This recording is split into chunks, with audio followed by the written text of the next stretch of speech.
आपने अभी रक्षा और सुरक्षा की बात की, जो सनातनियों की रक्षा और सुरक्षा पे जो एक क्वेश्चन है, तो आपके हिसाब से क्या किस तरह का उपचार होना चाहिए? रक्षा सुरक्षा कैसे ये सुनिश्चित होगी सनातनियों की? वर्तमान काल जो है परिवर्तन काल है, जिसे संक्रमण काल भी कहते हैं, और ये क्रांति का अवसर है।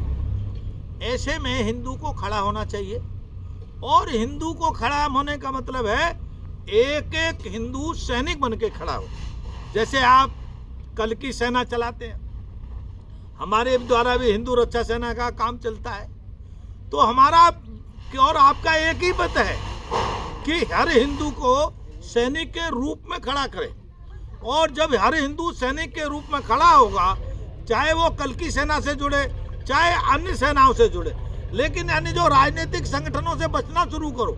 मैं आपको एक संदेश भी दूंगा ये बात आपके द्वारा, जो वास्तव में सनातन का काम धर्म के लिए काम करते हैं, हिंदू की रक्षा के लिए काम करते हैं, जैसे कल की सेना काम कर रही है, हिंदू रक्षा सेना काम करती है, इनके साथ खड़े हो, सैनिक बनो। जिस दिन प्रत्येक हिंदू सैनिक बन के खड़ा हो जाएगा, सैनिक बनने का अर्थ भी साफ साफ है, वो ट्रेंड हो, हर हिंदू के हाथ में हथियार हो, और कहते हैं हर एक हाथ में हार भाला और एक हाथ में माला। जब हमारे सिद्धांत है पूरा, क्योंकि हमारे जितने देवी देवता हैं कोई भी अस्त्र विहीन नहीं है, सबके हाथ में अस्त्र हैं, चाहे हनुमान जी हो, शिव जी हो, राम जी हो या दुर्गा जी हो।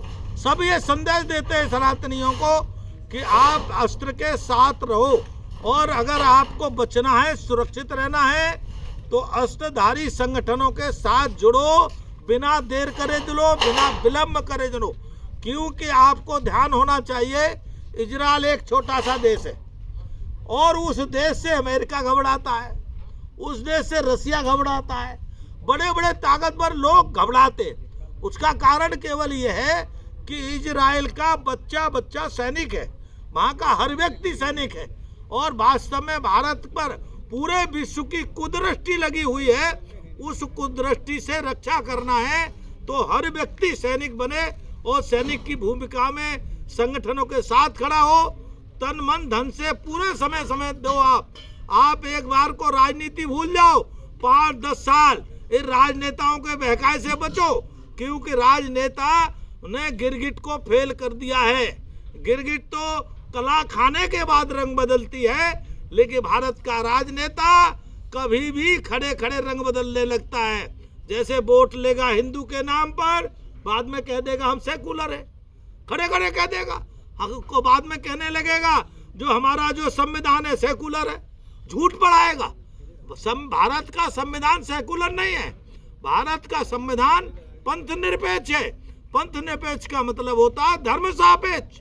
भारत का संविधान धर्म सापेक्ष है। ये जो धर्मनिरपेक्ष शब्द जोड़ा है, कांग्रेस ने चालाकी के साथ घटिया तरीके से बिना कोई प्रस्ताव कानून के डाला है, लेकिन मूल संविधान में धर्मनिरपेक्ष संबंध नहीं है। जी महाराज जी, और कल की सेना जैसे हम देख सकते हैं कि कल की सेना के योद्धा आपके चारों तरफ दिखाई पड़ रहे हैं। महाराज जी, एक मीडिया का एक और दायित्व होता है कि जनता के साथ साथ सत्ता को भी वो आईना दिखाता रहे। तो जैसे कि कुंभ का प्रारंभ अभी 13 तारीख से प्रारंभ होगा, पूर्ण महाकुंभ का, उससे पहले की तैयारियां चल रही हैं। हजारों लोग मुझे लगता है कुंभ के परिसर में आ चुके हैं, लाखों लोग हो सकता है आ चुके हों, और करोड़ों आएंगे जैसा आपने बताया। तो आपके विचार से प्रशासन को अब क्या किस प्रकार से व्यवस्थाएं और अच्छी बनानी चाहिए? देखो भाई, महाकुंभ 2025 में मीडिया तो मीडिया हाउस तक रह गया है। आप लोग मीडिया वाले हो, मेरी बात को अन्यथा मत लेना, आपसे हाथ जोड़ के निवेदन कर रहा हूँ।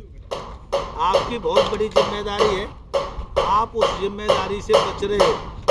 क्यों बच रहे हो? क्योंकि आप केवल संगम नोज के पास रहने वाले 3-4 सेक्टर के अलावा आपको दिखाई नहीं दे रहा।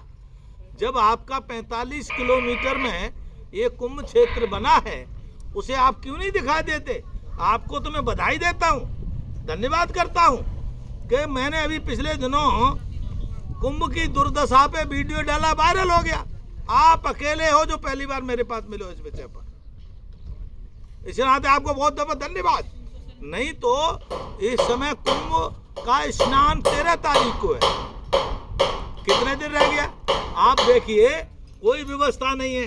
जो सामान्य व्यवस्थाएं हैं, लैट्रीन, बाथरूम और रसोई, यह तक पूरी नहीं है। हम खुद अपने अभी आज तक रसोई पूरी नहीं है हमारे। आप देख लिए टेंट क्या हाल है, भरा ही नहीं। और सरकार के जो मेला अधिकारी हैं विजय किरण आनंद, वो तो पता नहीं कौन से आनंद में डूबा है वह आदमी। वह रात को 12 से 3 मिलता है लोगों से, जो निशाचरों का समय है। दिन में तो आपको मेला ऑफिस में मिलेगा ही नहीं। और महात्मा चक्कर काट काट के परेशान है।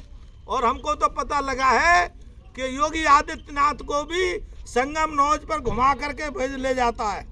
उन 2-3 सेक्टर से आगे कहीं दिखा नहीं देता। जबकि आप ये देखिए जिसमें बैठे सेक्टर 14, यहाँ केवल 3-4 कैंप आपको दिखाई देंगे जो बन रहे हैं, और बाकी तो खाली पड़ा है पूरा। तो आपने भाई बनाया है क्या? 15 में जाइए, पूरा खाली पड़ा है। आपने सेक्टर किसी लिए बनाए? 8 में चले जाइए, इधर चले जाइए, 9 चले जाइए, 10 चला जाइए, पूरा सेक्टर खाली पड़ा है। क्योंकि आप जमीन नहीं अलॉट कर रहे। आप जमीन अलॉट करते हैं तो फिर आप उनको सुविधाएं नहीं देते, आप मिलते ही नहीं। मेला अधिकारी का तो ये हाल है कि महात्माओं से उसकी भाषा भी ठीक नहीं है। महात्माओं के साथ वो दुर्व्यवहार करता है, ऐसी भाषा बोलता है कि मैं आपके सामने बोल नहीं सकता, मीडिया के सामने। वास्तव में 2025 का कुंभ केवल भगवान के भरोसे चल रहा है, जबकि योगी जी इतने गंभीर हैं। पहली बार देखता हूँ मुख्यमंत्री बार बार आता है, और बार बार इसलिए आ रहा है कि मुख्यमंत्री को चिंता है कि इतने बड़े कुंभ में कोई दुर्घटना न हो जाए। लेकिन मुझे तो लगता है ये मेला का मेला अधिकारी, जिसे विजय किरण आनंद कहते हैं, ये कहीं भी कोई विदेशी एजेंसी से इसके साठगांठ है और यहाँ पर दुर्घटना करने के लिए इंतजार कर रहा है। मैं तो कहूँगा आपके माध्यम से इसको तत्काल यहाँ से हटाया जाए, और जो मेला सुरक्षित रहे इसके लिए कोई अनुभवी दूसरा मेला अधिकारी यहाँ नियुक्त किया जाए। और जो 20,000 या 16,000 करोड़ रुपए लगा है उसकी इसकी सीबीआई जांच कराई जाए। वो पैसा कहाँ गया? मैं आपके माध्यम से पूछना चाहता हूँ, क्या लगता है मेला 20,000 और 16,000 करोड़ का? इससे पहले 500 करोड़, 1,000 करोड़ आते थे, 2,000 करोड़ आते थे, उसमें मेला अच्छा दिखाई देता था। लेकिन आज केवल मेला उन 3 सेक्टर के अलावा नहीं दिखाई देता है।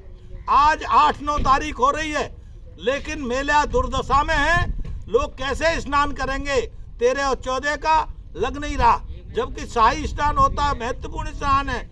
पौष पूर्णिमा का पहला स्नान है, मकर संक्रांति का स्नान है, लेकिन यहाँ दुर्दशा का बुरा हाल है। आपके माध्यम से पुनः कहूँगा कि शायद भगवान उसको, विजय किरण आनंद को सद्बुद्धि दे और वो काम करने लगे। और उससे कहूँगा दिन में काम करे, जा करके देखे खुद। महाराज जी, ये योगी आदित्यनाथ जी तो इस विषय में बहुत गंभीर हैं और उनके किए गए प्रयास भी आपने भी बताया, लेकिन उन योगी जी की एक वैश्विक इमेज उभर के आई है और बहुत से भारत की अधिकांश जनता उनको भविष्य के पीएम के रूप में भी देख रही है।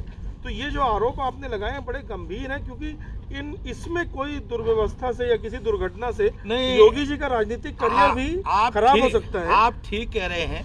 तो इसमें महाराज, और मुझे भी चिंता इसीलिए है, आज पूरे विश्व का सनातन को मानने वाला व्यक्ति से अगर पूछो कि मोदी के बाद पीएम कौन, तो जन सामान्य की आवाज आती है कि मोदी के बाद पीएम योगी। और किसी से ये पूछो कि योगी मुख्यमंत्री कब बनना चाहिए, तो लोग ये कहते हैं तुर्तकाल बनाओ, बिना देर बनाओ।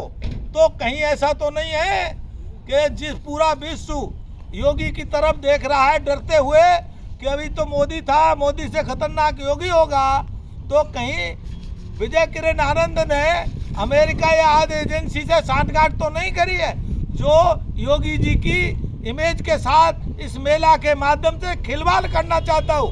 मेरे कष्ट यही है, मैं इसलिए कहना चाहता हूँ, मुझे रही सुविधा की बात, मैं तो महात्मा हूँ भाई, और अगर वो नहीं देगा तो मैं जंगल में लैट्रिन कर लूँगा। मुझे कोई दिक्कत नहीं है, मैं तो गंगा जी में स्नान करने वाला हूँ, गंगा जी में स्नान कर लूंगा। लेकिन इस कुंभ के माध्यम से जो हमारे योगी जी की छवि खराब होगी उसकी हम भरपाई नहीं कर सकते। इसीलिए मैं चिंता पूर्वक, मैंने पहले भी वीडियो डाला और उसमें भी यही कहा, योगी जी ध्यान दो, ये जो मेला अधिकारी है ये कहीं आपकी साख से तो नहीं खेल रहा है, आपके साथ खिलवाड़ तो नहीं करना चाहता है। मैं आपके माध्यम से भी वही बात कह रहा हूँ कि मुझे तो पूरा भरोसा है कि योगी जी की जो अंतर्राष्ट्रीय छवि बनी है, आज पूरे विश्व में मोदी के बाद कोई किसी को पसंद करता है तो योगी जी को पसंद करता है, तो कहीं उसमें बट्टा लगाने के लिए ये कोई षड्यंत्र तो नहीं है। महाराज जी, इसलिए आपसे निवेदन है कि अगर आप हमारे साथ चल के कुछ दिखाना चाहें जो हम भेज सके और हमारे माध्यम से शायद वो योगी। हाँ बिल्कुल बिल्कुल, आइए दिखाता हूँ मैं आपको।